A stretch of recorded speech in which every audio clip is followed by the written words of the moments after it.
अध्यक्ष जी, जिसमें देश की अस्मिता, वैभव को चोट पहचाने वाली जो मानसिकता है, उसको रोकने के लिए बिल लाया गया। अध्यक्ष जी, दिल्ली भारत का दर्पण है।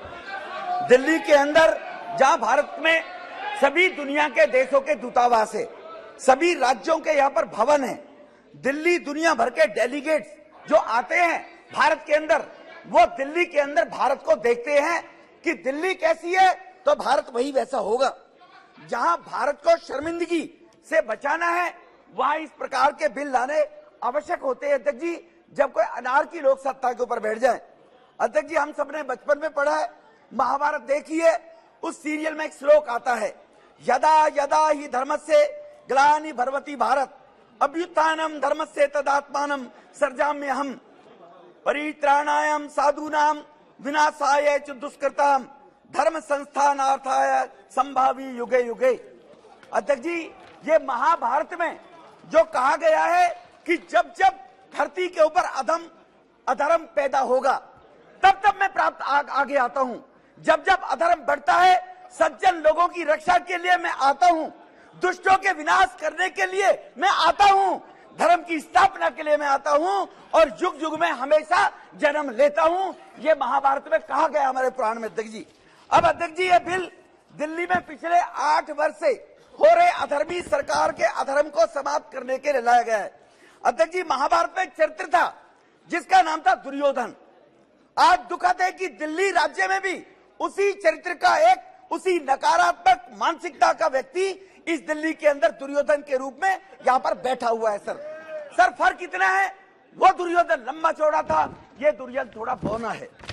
सर दूसरा, उसके पास एक शकुनी था और इस बौने दुर्योधन के पास को बहुत भ्रष्टाचारी, परिवारवादी, सनातनी विरोधी ऐसे गठबंधन के लोग साथ लग गए हैं। सर इसलिए अध्यक्ष जी, राज्य के एडमिनिस्ट्रेशन और जनप्रतिनिधिगण में तालमेल की आवश्यकता होना जरूरी है। मैं सहमत हूं, अभी नेता प्रतिपक्ष ने, विपक्ष ने कहा है, दोनों को मिलकर जनता के काम, जनता की सेवा करनी चाहिए, ये बिल्कुल ठीक है अध्यक्ष जी।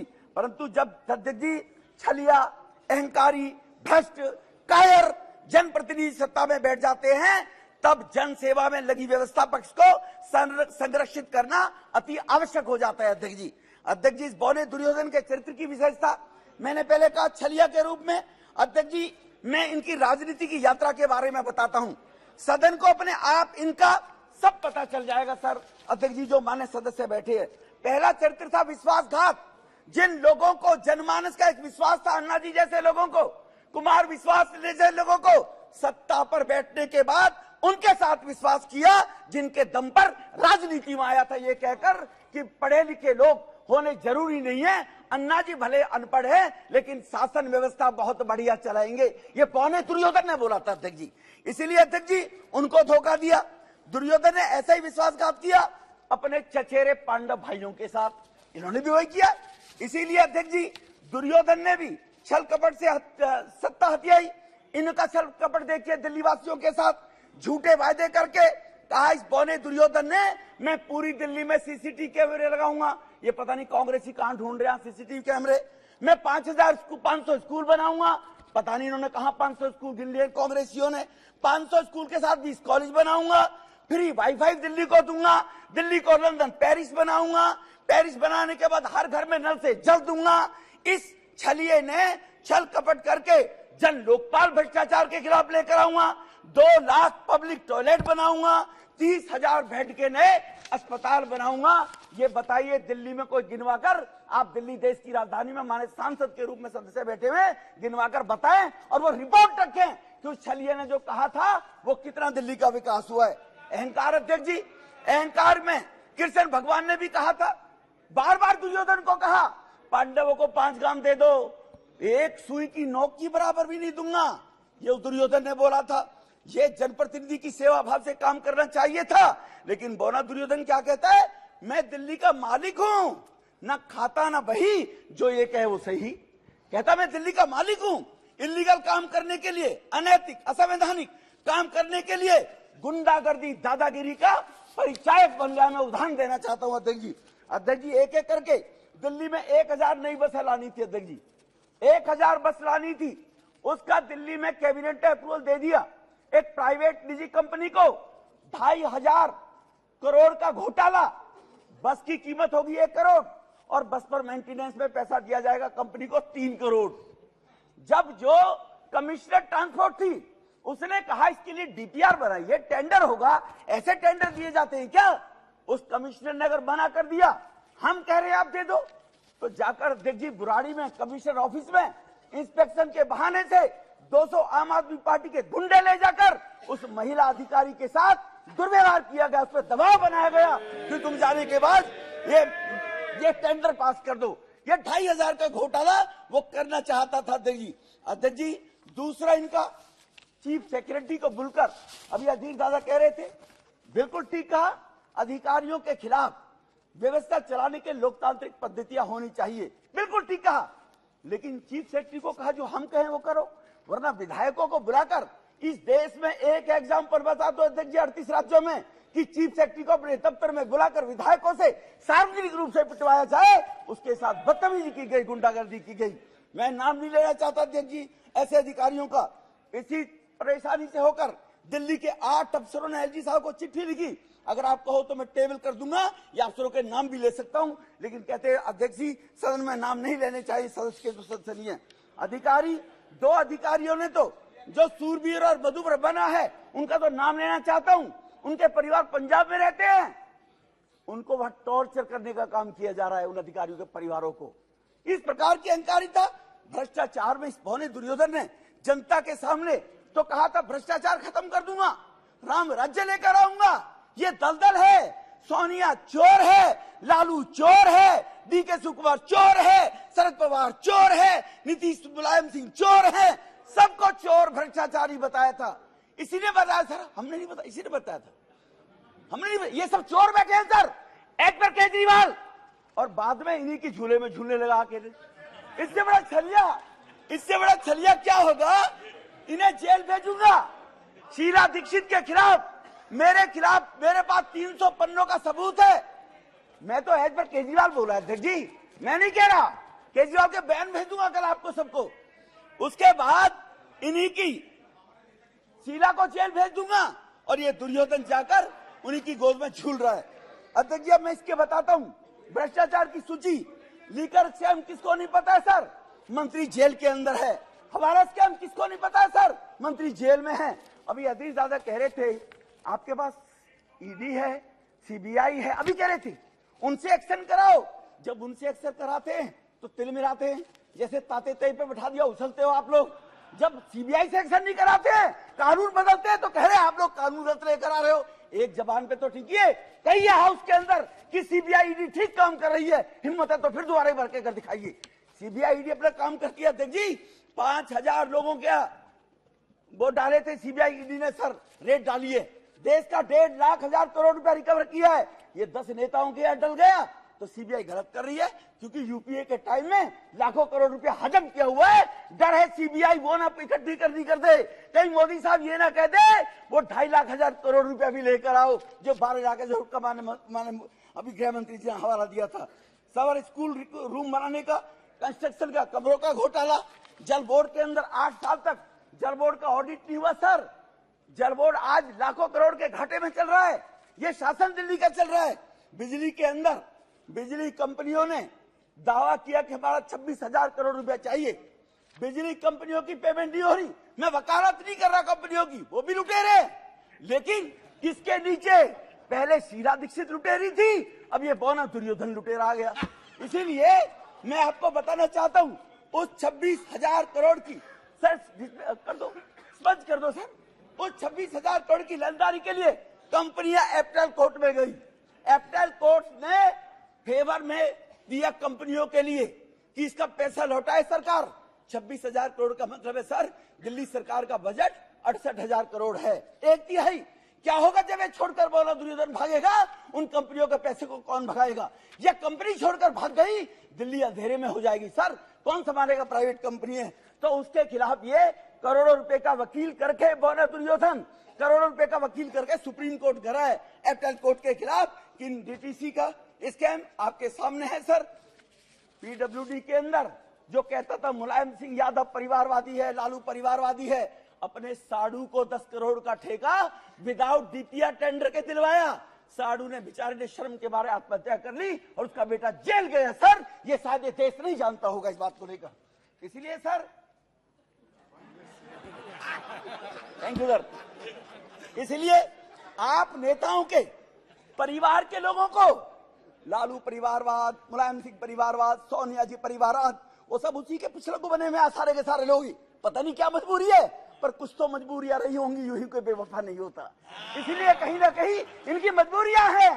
इसलिए सर आप नेताओं के परिवार वालों को पिछले दरवाजे से जो इनके विधायक हैं, जो इनके मिनिस्टर हैं, उन चहेतों को 437 लोगों को 2.5 लाख से 1.5 लाख रुपए, कोई ओबीसी नहीं, कोई एससी नहीं, कोई किसी प्रकार का रिजर्वेशन नहीं, 437 लोगों को सर ओबीसी रिजर्वेशन के नाम से 2000 करोड़ रुपए की बंदरबाट की, जो लेफ्टिनेंट गवर्नर साहब ने सर यहां पर प्रदर्शित नहीं कर सकता, टेबल जरूर करूंगा इनके खानदानों को, जिनको सब लोगों को 2.5 लाख से 1.5 लाख रुपए तक की नौकरी देकर इन्होंने भ्रष्टाचार कम के 2000 करोड़ रुपया बांटा जाता है। इन आम आदमी पार्टियों के विधायकों के बेटी, बेटा, बहू, मौसी, फूफी, चाची, ताई, इनको बांटा जाता है ये पैसा से। इसीलिए इस बोने दुर्योधन के बारे में जो ये अभी बोल रहे थे 2 मिनट पहले कि वो बहुत बढ़िया काम कर रहे हैं ये बंदरबाट करने का, अब आता सर कायर था।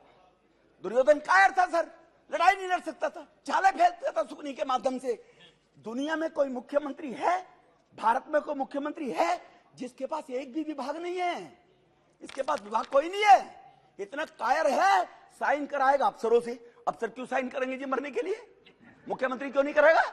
साइन कराएगा मंत्रियों से, 2 मामा जेल भेज दिए, ठीक है ना जी, उनसे साइन करवा के जी। कायर, इससे बड़ा कायर क्या होगा जी?